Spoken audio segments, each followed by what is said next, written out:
पक्षात फूट पडल्याची माझ्याकडे कुठलीही तक्रार आलेली नाही, अन्यथा शेड्यूल 10 नुसार कारवाई केली असती, असं राहुल नार्वेकर म्हणतात। विधानसभा अध्यक्षांचं हे सूचक वक्तव्य आहे। पक्षविरोधी कायद्यांतर्गत कारवाई केली असती, असं नार्वेकर म्हणाले।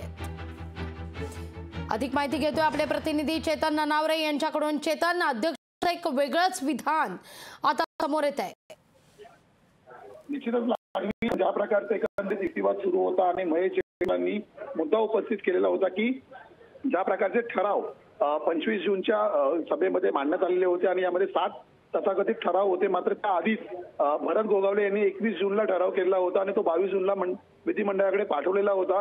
त्यामध्ये स्वतः विधिमंडळ गटनेतेपदी एकनाथ शिंदे आणि भरत गोगावले यांची स्वतः प्रतोदपदी नियुक्ती केलेली होती आणि त्यामुळे एकंदरीत सुनील प्रभूंच्या ठरावाच्या साक्ष्यामध्ये उल्लेख करण्यात आलेला होता तो बोगस होता असंही त्यांनी सांगितलं। आणि त्यानंतर या रेफरन्सेसमध्ये ज्यावेळी युक्तिवाद सुरू होता त्याचवेळी विधानसभा अध्यक्षांनी ही माहिती दिली आहे की अशा कुठल्याही प्रकारचे अद्यापपर्यंत माझ्याकडे तक्रार नाही की शिवसेनेमध्ये 2 गट पडलेले आहेत, कारण आतापर्यंत दोन्ही गटांकडून ज्या प्रकारचा युक्तिवाद सुरू आहे की आम्हीच शिवसेना आहोत आणि त्यामुळे आम्हीच शिवसेना आहोत असं म्हणताना या प्रकारची तक्रार कुणीही केलेली नाहीये, त्यामुळे हा उल्लेख आलेला होता। मात्र आता महेश एकमले यांची साक्ष संपलेली आहे।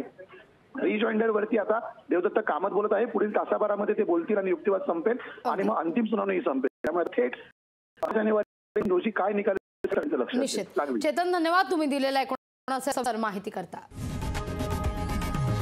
लोकशाही मराठी ऐका, पहा, जागरूक रहा।